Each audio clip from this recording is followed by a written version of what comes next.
Assalamualaikum warahmatullahi wabarakatuh. Innal hamdalillah nahmaduhu wa nasta'inuhu wa na'udzubillahi min syururi anfusina wa min sayyiati a'malina. May yahdihillahu fala mudhillalah wa may yudlil fala hadiyalah.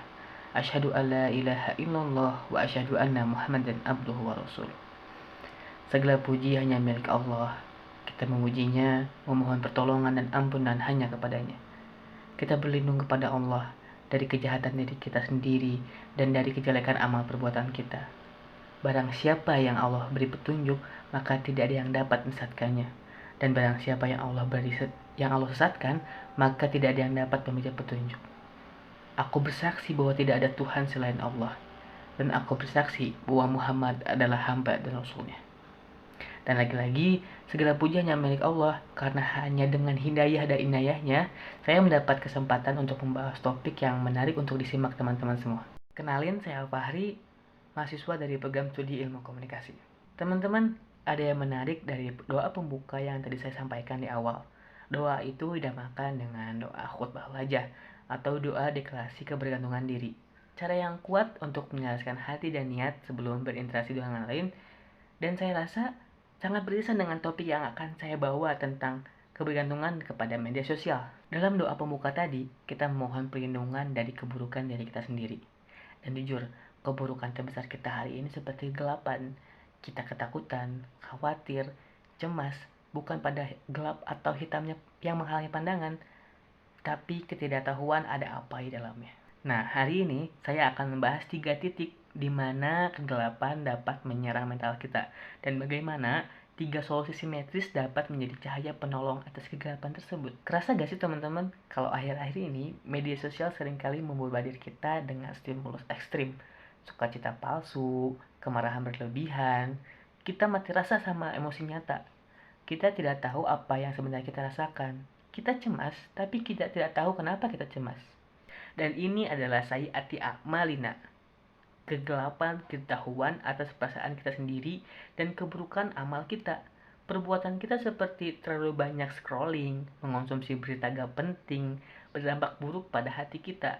Dan ini adalah titik pertama di mana kita harus menerima konsekuensi untuk kehilangan mengenali emosi. Media sosial juga memaksa kita untuk melakukan social comparison. Kita membangun persona digital yang disukai followers, bukan diri kita yang asli. Kita tidak tahu lagi siapa kita sebenarnya. Identitas kita ditentukan oleh likes dan algoritma. Kita takut menjadi diri sendiri karena takut tidak diterima. Inilah puncak dari syuri anfusina, keburukan, kegelapan yang ada dalam diri kita.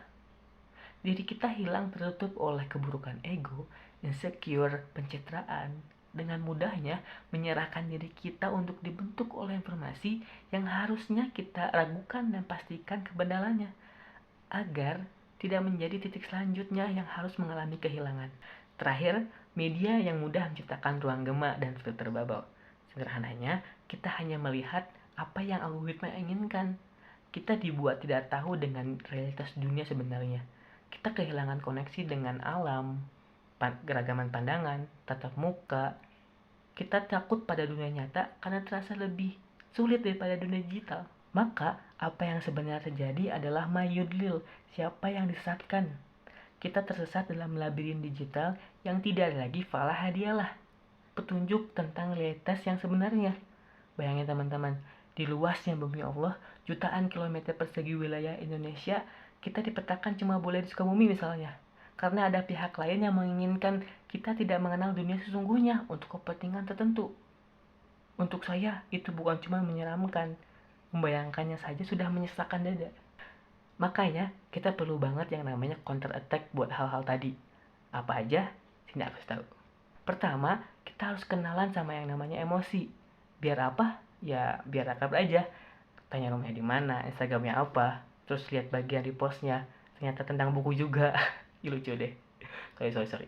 Maksud saya, dengan kita mengenal emosi, kita kayak lagi nyalain cahaya di suatu ruangan emosi kita. Kita jadi gak takut sama perasaan cemas. Kita jadi tahu kalau itu cuma sinyal, bukan akhir dari dunia. Kita munculin mindfulness, kesadaran diri, tanya pada diri sendiri, apa yang aku rasakan saat ini, kenapa aku cemas sudah lihat postingan perselingkuhan. Dengan begitu, kita memilih untuk berhenti sejenak, kembali menata hati kita. Dan dari doa tadi, caranya dengan nastaghfirhu, memohon ampun, supaya penghalang datangnya petunjuk tadi dihilangkan. Petunjuknya kayak apa? Itu ada di poin kenalan yang kedua. Karena di yang kedua, kita juga masih harus kenalan. Berkenalan itu pekerjaan seumur hidup, guys. Karena perubahan itu selalu ada, kita harus siap menghadapinya. Nah, kenalan yang kedua itu sama diri kita sendiri. Kalau kamu masih kebingungan sama pertanyaan siapa diri kita, tenang aja. Kamu bukan gak pintar, kamu cuma belum kenalan aja. Karena dengan kita mencoba mengenal diri, kita sebenarnya sedang menemukan value diri yang gak bisa diukur sama algoritma tadi. Identitas diri nyata yang dibentuk oleh nilai-nilai yang kamu pegang, hobi yang kamu sukain, dan kesadaran siapa kita di hadapan Allah, bukan siapa kita di hadapan followers. Kita diingatkan tentang maya dihilah, siapa yang Allah beri petunjuk. Petunjuk tersebut adalah tahu siapa diri kita sebagai hambanya. Jika kita tahu nilai kita di mata Allah, maka kita tidak akan tersesat oleh standar dunia maya. Terus kalau kenalan sama dunia nyata gimana? Kita lihat dengan penuh kesadaran. Kalau dunia nyata meski tidak sempurna, tapi jauh lebih kaya dan bermakna dari konten FYP. Dengan menarik kita dari dunia maya, sebenarnya hal ini merupakan jawaban dari nasta'inuhu. Kita memohon pertolongan dengan mengembalikan kita ke dunia nyata, dunia yang Allah ciptakan. Jadi teman-teman, kegelapan yang kita rasakan, kecemasan, ketakutan pada kegalauan, dan 3 kehilangan emosi di dan dunia adalah nyata. Namun, doa khutbah hajah yang kita baca di awal tadi memberi kita peta jalan yang jelas. Solusinya bukan menghilangkan media sosial, tapi bawa cahaya ke dalamnya. Kenali diri, kenali emosi, kenali dunia. Dengan melakukan ketiganya, kita sedang aktif meminta petunjuk Allah. Dan jika Allah sudah memberi petunjuk, maka tidak ada konten FYP apapun yang dapat menyesatkan kita. Kita tidak lagi takut pada kegelapan, karena kita tahu siapa yang memegang cahaya. Saya Fahri, wassalamualaikum warahmatullahi wabarakatuh.